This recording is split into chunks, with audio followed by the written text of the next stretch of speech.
tibdaro markii Mareykanku operationkaas fuliyay inay kula dhuuqaan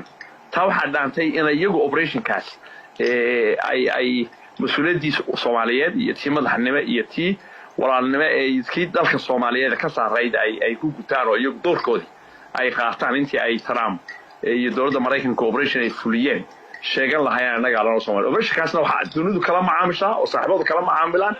dowladda iyada Puntland ee operationka gacanta ku haysa iyo dowladaha kale saaxiibka ahi arrimaha argagixisada iyo arrimaha ammaanka wada shaqeyn baan ka leenahay Puntlandna waa state Soomaaliyeed oo stable ah oo dawlad 26 sano jirsaday lix dawladood isbedeleen darisyada iyo caalamkana xiriir la leh xiriirka ay leedahayna uu yahay mutual interest iyo arrimaha security qoseeya iyo wixii kale dana wax diidayana ma jiro hadda Jarmalku waa federal waa 16 state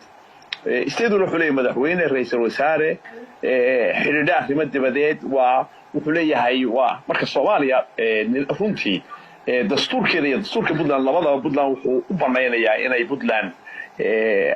as dawlad ay la macaamili karto maartay danaheeda kala macaamili karto cidii ay doonto arrimaha ammaankuna wada shaqeyntoodu way ka duwan yihiin sida loo dhigo arrimaha ammaanku dawladdu ammaankeedu way isku xidhan yahay waajibayna tahay in ammaanka laga wada shaqeeyo marka Mareykanka wada shaqeyn baa naga dhaxaysa arrintu say hadda u dhacdayna waa technical iyo shaqo runtiina Mareykanku markii horena mar saaxiibada aan ku tashanaynay marka dagaalku aanu guulihiisa gaadhno buu kamid ahaa mas'uuliyadda dagaalku wuxuu bilaabmay iyada oo Mareykanka uu madaxweyne xafiiska ku cusub yahay dhaqanka Mareykankana marka madaxweyne xafiis la wareegayo wasaaradda gaashaandhigga oo dhan fasax bay aadaan vacation bay aadaan halkaas xogaa way ka jireen laakiin wada shaqayntu guud ahaan way socotay haddana fully way u soo galeen operationkana way ka qayb qaateen dowladda Mareykankuna operationka ay argixisada kula dirirayso dunida oo dhan bay kula dirirtaa cidda markaas dagaalka iyo operationka wada runtii dagaalka Puntland ka socda waxa madax ka operationka wada dowladda Puntland wala waxa gacanta ku haya madaxweynaha gacanta ku haya personally oo shaqadaas operationkaas saddex biloodna u fadhiyay meesha la yiraahdo Carmo haddana boosaas u fadhiya operationka hogaamintiisa marka cid kasta operationka rabtaa ka qayb qaadatana Puntland bay kala macaamilaysaa dowladda federaalka waa lagu wargelin karaa channelka ay dowladda ku wada xidhan waa mar raba inaan hadda ilaahdo waa lagu wargeliyay laguma wargelin laakiin sideedaba arrimaha argagixisadu caalamku qaab uga wada shaqeeyana waa jirtaa cidda hadda dagaalkaas ku mashquulsan ee dagaalka wadana taras ahaan lagu qaba runtii mar raba inaan madax Soomaaliyeed aan cileeyo nidaamka lagula diriro argagixisada oo Soomaaliya oo fashil taagan oo runtii caalamku inay hadda ka quustaan ay khatar ba u ahayd waxyaabaha keenay inaanu goosano inaanu anagu isku tashanana sabab noqonay ay sababta mashruuc buu noqday lagu shaqeysto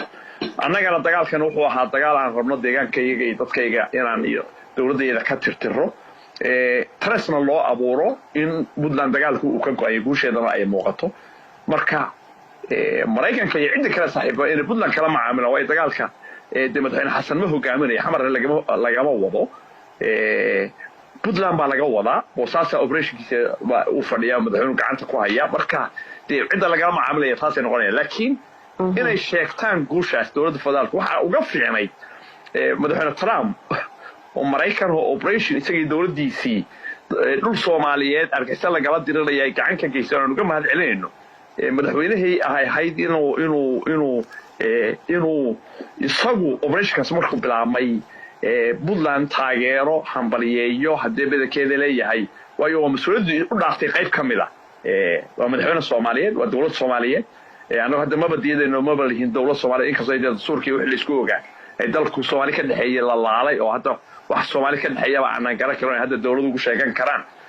laakiin haddana waa nasiib darro markii Mareykanku operationkaas fuliyay inay kula dhuuqaan taa waxa dhaantay inay iyagu operationkaas ay mas'uuliyadiisa Soomaaliyeed iyo tii madaxnimo iyo tii walaalnimo ee kii dalka Soomaaliyeed ka saareeyay ay ku gutaan oo iyagu doorkoodii ay qaataan intii ay Trump iyo dowladda Mareykanka operation ay fuliyeen sheegan lahaayeen anaga lana Soomaaliya operation kaasna waxa dawladdu kala macaamishaa oo saaxiibadu kala macaamilaan dowladda iyada Puntland ee operation ka gacanta ku haysa Puntland waa Soomaaliya Soomaaliyana way soo qaadan karaan kale dowladuhu diblomaasi kale waxyaabo isticmaalaan baa jira oo Soomaaliya waa dal Puntland waa qayb ka mid ah Soomaaliya waa state federal laakiin operation ka dagaalka cidda wada laga macaamilay ay Mareykanka xiriirka kale yihiin runtii waxaan ba isleenahay waxay taraan xilli iska daayay inay jawaareer badan ku rideen saaxiibadii oo hatta Puntland gacan badan laga siiya dagaalkaasi waxyaabaha laga yaabaa saaxiibo badan inay la gaabiyeen ama ay la dibdhaceen ay sabab u noqonaysay inay jawaareer dowladda federaalku ka yimi operation kaas in Puntland lagala shaqeeyo ama ay trustkii lagu qabi lahaa ay isku dayaan inay guud ahaan hoos dhigaan laakiin dagaalka iyo guusha Puntland iyo buurahaas ka timay ciidanka Puntland gaaray waa guul Soomaaliyeed waa guul ciidan Soomaaliyeed gaaray dowladda Puntland guushay gaadhay waa guul Soomaaliya oo dhan ay wada gaadhay ay wada leedahay cadow Soomaali oo laga fujiyay oo waliba lagu dhiiranay inta kalena hadii Puntland ay guusha ka gaadho Soomaaliya inteeda kalena inaynu ka tirtiri karno inaynu gaari karaa ay muuqato aysan Soomaaliya quusahayn sideedaba annaga xogaha dagaalka iyo khasaarayaashu